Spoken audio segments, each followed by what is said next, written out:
నమస్తే, welcome to our channel.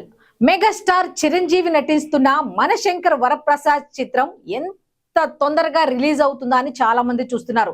ఏ పాట చిన్న ప్రోమో రిలీజ్ అయినా చాలు ఫ్యాన్స్ పండగ చేసుకుంటున్నారు. ఇక ఫస్ట్ సాంగ్ మనందరికీ తెలిసిందే కదా, మీసాల పిల్ల సాంగ్ అయితే చార్ట్ బస్టర్ గా నిలిచింది, మనందరికీ తెలిసిందే. మరి ఇంకో అప్డేట్ ఏంటో తెలుసా? చిత్ర బృందం తాజాగా ఒక అప్డేట్ అయితే ఇచ్చేసింది. అదేమిటి అంటే, ఈ మీసాల పిల్ల సాంగ్ కన్నా అద్దిరిపోయే రేంజ్ లో శశిరేఖ అనే సాంగ్ అయితే ఈ నెల 8వ తారీఖున రిలీజ్ చేయబోతున్నట్టుగా మెగా ఫ్యాన్స్ కి గుడ్ న్యూస్ చెప్పేసింది. ఇంతటితో ఆగిందా? అబ్బే, అస్సలు ఆగదు కదా. ఏం చేసిందంటే, ఈ సాంగ్ కు సంబంధించిన చిన్న ప్రోమో ఒకటి ఈ నెల 6వ తారీఖున రిలీజ్ చేయనుందట.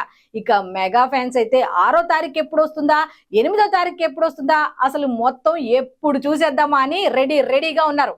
అయితే ఈ సాంగ్ కూడా బ్లాక్ బస్టర్ అవ్వాలని కోరుకుంటున్నారు. మనం కూడా వాళ్ళతో పాటు కోరుకుందాం. అయితే ప్రముఖ దర్శకులు అనిల్ రావిపూడి దర్శకత్వం వహిస్తున్న ఈ సినిమాలో మెగాస్టార్ తో పాటు విక్టరీ వెంకటేష్, నయనతార, అలాగే క్యాథరిన్ కూడా నటిస్తున్న విషయం మన అందరికీ తెలిసిందే. అయితే ఇలా భారీ తారాగణం అలాగే ప్రముఖ సాంకేతిక నిపుణులతో తెరకెక్కుతున్న ఈ సినిమాపై ప్రేక్షకుల్లో మాత్రం భారీ అంచనాలే ఉన్నాయని చెప్పొచ్చు. అయితే మీసాల పిల్ల ఎంత ట్రెండ్ సృష్టించిందో, అయితే రెండవ పాట కూడా శశిరేఖ ఆట. పేరు కూడా ఆడపిల్లలాగా ఎంత బాగుందో కదా. రిలీజ్ కు ముందే శశిరేఖ అనే పేరుతో కళకళలాడేలాగా చేస్తోంది. మనం కూడా చూద్దాం ఏ విధంగా ఉండబోతుందో.